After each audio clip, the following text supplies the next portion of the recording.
Deixa eu dar uma pausa para trazer algumas histórias do dia a dia. Abraham Heschel. Desculpa, demorou a ver o nome do livro. É um clássico, Abraham também Heschel. Você escolhe os nomes também, que pelo amor de Deus. Abraham Heschel. O Viu olhou aí também, né? Abraham Heschel. Demorou o Google a funcionar aqui e voltou. Vai que a cabeça do Rodrigo, acho que é meio isso. Né? Tem um Wikipedia ali, aí escreve, a internet caiu. Aí tem o Rodrigo lá em cima, olhando um monte de papel, assim, calma aí que eu já falo. Se ele me falar esse nome no corredor, assim, falar assim, pô, procura por esse cara. Eu falo, cara, não mudou nada pra mim. Mas esse livro é muito legal. Muito legal, Abraham Heschel. O Rodrigo falou uma coisa que faz parte da nossa vida. Ele disse o seguinte, e ele disse algumas vezes já, que Noé, ele teve que ser minoria. Temos que ter coragem de ser minoria. Né? Cara, eu dei uma palestra um dia desses, e lá em Ulambra, e aí tinham 3 meninos de 18 anos. E aí eles levantaram a mão para fazer uma pergunta. Eu falei, meu Deus, quantos anos vocês têm? Mas 18 anos. O que vocês estão fazendo aqui? Era 18 e 17. Eles, hoje a gente não foi na escola. Eu falei, meu Deus, seus pais sabem disso? Aí um dos pais dele estavam lá. Eles fizeram 2 perguntas. Uma delas era, como que eu faço para trabalhar no mercado financeiro? E a outra era, como eu faço para me destacar? Como eu faço para me destacar? Né? E caberia muito bem a resposta aqui de ser como Noé, de ser como a minoria, de agir como a minoria, de ter coragem para isso. Mas eu respondi uma coisa muito parecida, que é descubram o significado em grego da palavra Excel, que é muito parecido com isso. Excel significa você fazer além de, além de. Né? Então no trabalho... Então tinha a palavra excelência. Exatamente, por isso que é o profissional excelente, o marido excelente, uma esposa excelente. É o quê? É alguém que faz mais do que lhe é pedido, é alguém que chega antes da hora prevista, é alguém que faz melhor do que lhe é pedido, pagar o preço, né? É alguém que se esforça mais do que precisaria. Então é alguém que faz mais, é alguém que faz diferente, é alguém que é excelente. E na nossa história, poxa, é claro que a gente tem os nossos desafios, mas a gente ocupa uma posição hoje que poucos ocuparam no nosso segmento. Por quê? Porque a gente fez coisas que a maioria não fez. Eu tava falando com o Júlio esses dias, aí o Júlio falou assim, caramba, eu tô morando aqui em Barueri, faz tempo que eu não pego metrô em São Paulo, né? Esses dias eu tive que ir pra minha mãe, eu peguei metrô, e cara, lotado. Aí eu falei assim, cara, mas pensa, você já teve nesse metrô, eu já tive nesse metrô. Você lembrando do metrô que você pegou agora, há 2 dias atrás, você acha que quantas pessoas estavam dispostas a sair daquele metrô? A tipo, fazer alguma coisa diferente pra nunca mais pegar metrô? Trabalhar 2 horas a mais e fazer um curso, estudar um inglês de final de semana, fazer uma renda extra. Ele falou assim, cara, de verdade eu acho que ninguém. Poucas. Não é, né? Tipo assim, são raras as pessoas, é isso que você quer dizer. Agora, uma outra coisa que eu fico pensando a gente tá entrando no ponto da história agora onde Noé vai ouvir Deus e construir a arca. Riscar o chão? Cara, eu vou te falar. A gente não para pra pensar muito nisso, mas você imagina a dificuldade que é você ouvir algo tão obsceno, no sentido de impossível, de que nunca aconteceu antes, um cisne negro, ouvir e fazer. Cara, tem uma coisa que te permite fazer isso, e que é uma das coisas mais complexas hoje no dia a dia, que é você quebrar o seu próprio orgulho. Porque se você não quebra o seu orgulho, você não consegue ouvir ninguém, nem a Deus, nem a Deus.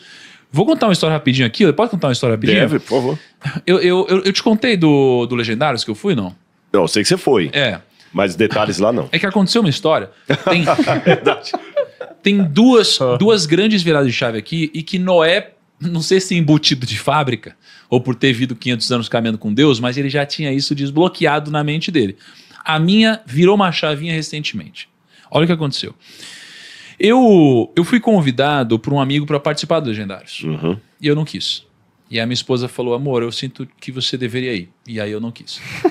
Mais pra frente, uma outra pessoa chegou pra minha esposa e falou assim, eu acho que o seu marido tem que ir pra lá. Aí minha esposa chegou pra mim e falou assim, amor, eu sinto de Deus que você tem que ir. Eu falei, eu não vou. Aí teve uma célula. Só que a minha esposa, ela é rebelde. Ela é rebelde. Ela pegou, ela comprou já a passagem de avião, montou a mochila, fez tudo isso, né? Não, só que tem a continuação dessa história. Só um paralelo. O Thiago falou assim, não, eu não vou. E a Maíra mandando foto num grupo assim, já comprei tudo, barraca, a passagem tá aqui. E o Thiago falou assim, não, eu não vou. Não, ela falou assim, não, sua passagem tá aqui. Ó. E a nossa célula inteira, não, você vai. Eu falei, não vou. Eu era minoria, só que eu posso nesse caso. Enfim, aí eu falei, não vou. O voo era quarta-feira de noite, beleza? Aí eu tinha falado assim, Deus, se você quer que eu vá, você vai ter que falar comigo. Não com a minha esposa. Pode ter se confundido. Aí, quarta-feira de manhã, chegou um empresário que eu conheci pela primeira vez aqui, e ele falou assim, Thiago, deixa eu te contar minha história. Minha esposa mandou eu ir para os Estados Unidos lá, e eu não quis ir, aí ela insistiu, eu fui. Que era para negociar com uma empresa que vende um produto chamado Colic Calm. Né? Aí eu negociei com essa empresa lá, comecei a vender no Brasil, Colic Calm. Aí eu vendi muito no Brasil, ganhei tanto dinheiro que comprei a Colic Calm nos Estados Unidos, comprei a Colic Calm no mundo inteiro, fiquei bilionário. Aí ele pegou no meu ombro e falou, agora você imagina se eu não tivesse ouvido minha esposa mandar eu ir para os Estados Unidos? E o meu evento é nos Estados Unidos. Eu falei, caraca, Deus, então eu preciso ir para os Estados Unidos. Eu fui. Chegou lá, eu estava andando com uma bota, né? Uma bota. E aí eu lembrei de mais uma coisa. A minha esposa, ela tinha comprado uma bota, tá o meu 44 para mim. Eu falei, amor, tá muito grande. Ela falou, seu pé vai inchar. Eu falei, não vai, troca por um número menor. Ela trocou, eu não experimentei, comecei a andar com a bota lá na floresta. Depois de andar muitas horas... Olha a dica, deixa eu anotar. Depois de andar muitas horas, o Kaique tá falando isso que ele vai agora pra floresta. Olha a dica, bota e eu não falei pra ele o que acontece lá. Aí, depois de andar muito tempo lá, chegou uma hora que o meu pé, eu pensei que eu ia morrer. Sabe quando tá doendo tanto que você começa a chorar? Não aguento mais, você fica desesperado. Eu vou cair de cara no chão. Aí a bota, ela serve pra quê? A bota ou o tênis serve pra proteger seu pé. Só que ele tava tão apertado que tava me machucando. E pra mim isso aqui era Deus falando assim, se você quiser super proteger, você vai machucar. É isso que você está fazendo com a sua esposa, com a sua família. Eu falei, caraca, olha só que baita aprendizado. Então, qual foi a primeira reflexão aqui?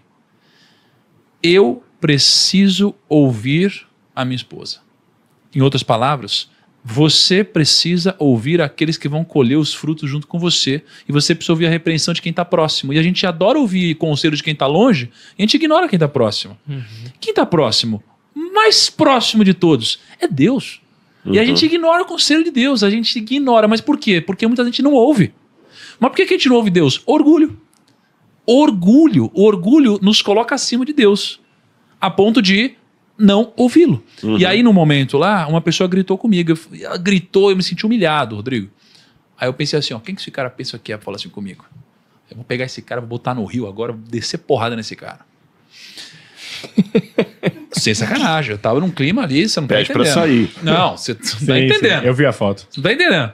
Aí entrou um amigo nosso lá, o profeta Rony. Aí ele falou assim, ó, você deve estar pensando agora, por que esse cara fez isso e quem esse cara pensa que é pra falar assim comigo? Eu falei, tô pensando assim mesmo, mas eu vou pegar ele na porrada. Aí ele falou assim, ó, agora você sabe como a sua esposa se sente. Eu falei, meu Deus do céu! Sabe quando você trata diferente uma pessoa? E aí, imediatamente, quando isso aconteceu, eu quebrei meu orgulho completamente. Eu falei, não sou mais um cara orgulhoso. Quando eu quebrei meu orgulho, eu comecei a ouvir as pessoas, inclusive ouvir a Deus diferente. Então, o que eu imagino de Noé aqui? Noé, ele era um cara humilde, com baixo nível de orgulho, e alguém que ouvia a repreensão daqueles que estavam próximos e daqueles que mais o amavam.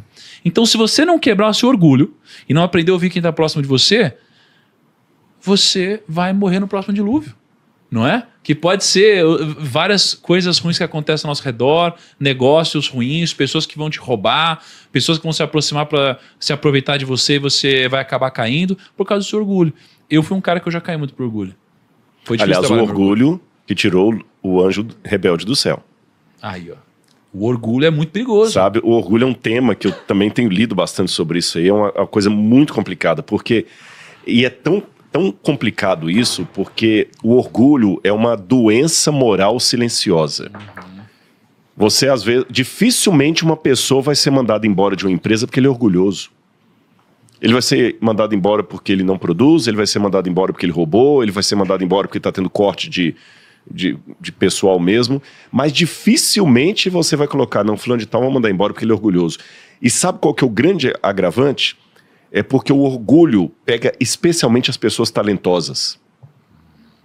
O orgulho é uma outra forma patológica da autocomiseração, porque tem aquele camarada que não se que pro problema de autoestima, ele não se acha nada, e tem aquele que se acha demais. Sabe, às vezes não se acha, ele tem certeza. Esse é o problema. O orgulho é uma patologia de caráter silenciosa que pega especialmente pessoas talentosas. E aí peraí, o que ele vai me ensinar? Eu sei demais. E aí que tem o perigo. A Bíblia fala que a arrogância, está no livro de Provérbios, que foi o primeiro livro da Bíblia que você leu, a arrogância precede a ruína. O camarada caiu, pode olhar, a maioria das pessoas que caíram no abismo, o último passo dele antes de cair foi a arrogância, que é um sinônimo de orgulho. Agora, no caso de Noé, que o oposto do orgulho é a humildade para ouvir, para estar sempre aprendendo, para ter o outro, Jesus falou, voltem a ser criança. Vamos comparar Noé com Ló. Para quem não sabe, galera, Ló morava em Sodoma, cidade que foi destruída por Deus, então nós temos um paralelo aqui. Sim. Porque Ló estava numa cidade que estava condenada como a sociedade de Noé estava condenada. E Deus viu que Ló não era um camarada tão mau assim. Foi lá e tirou Ló. Só que Ló só conseguiu sair com 2 filhas, porque a mulher dele voltou para trás. E por mais que ela tenha a responsabilidade da escolha dela, digo a mulher de Ló, mas eu acho que de alguma maneira a falta de compromisso, de união dele, começou a ceder que a mulher não viu por que sair. E ele teve outros filhos também que ficaram para trás, porque ele fala, eu tenho meus genros, então tinha filhas que eram casadas, que morreram lá. Ele só salvou com 2 que depois ainda acabaram tendo filho com o pai. Sim. Noé não. Você perguntou assim, poxa, mas não teve mais ninguém que a pregação de Noé alcançou? Não. Mas o principal a pregação alcançou. A família dele entrou. É o oposto de muita gente que às vezes ganha o mundo e negligencia a família. Você quer começar a ser missionário? Começa dentro de casa. Noé pode não ter convencido os contemporâneos dele, mas a mulher, os filhos e as noras estavam lá. Caraca, então enquanto muitos de nós ganhamos o mundo e perdemos a família, Noé ganhou a família. Exatamente, então ganhou tudo. Ganhou tudo. Você falou de Ló, interessante o paralelo entre Noé e Ló, né? Porque você vê aqui 2 coisas. Primeiro, isso que você falou, caraca, sensacional. E a segunda, a diferença na criação de ambos e do impacto do ambiente, né? Porque Ló, é o que você falou, né? Ló, embriagado, engravidou as 2 filhas. E Noé também embriaga no final. Mas o filho vai e o come. Exatamente. Caraca. Tem muitas histórias. E alguém pode falar, então essas histórias não foram inventadas assim, porque são tão iguaizinhas? Não. Elas não são inventadas.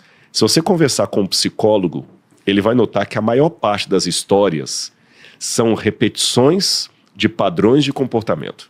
Sim. Pode olhar. Repetição de padrão de comportamento. Muitas meninas casam com o marido que é igual ao pai com quem ela tinha problema de relacionamento. Muito cara casa com a menina que é igual a mãe dele. E às vezes cria o filho igual ele reclamou que o pai criava. Nós temos muitas repetições. O que a Bíblia fez através do Espírito Santo é antes de Freud, antes de Jung, antes da psicanálise, antes da psicologia moderna, Deus já via esses padrões de comportamento e usou o autor bíblico para contar. Então, quando a gente vê, peraí, mas Ló está parecido com Noé aqui, não é que isso aqui é fictício. Ele está apenas mostrando como é que os padrões vão se repetindo. Cara, sensacional. Nossa, isso é sensacional. Beleza.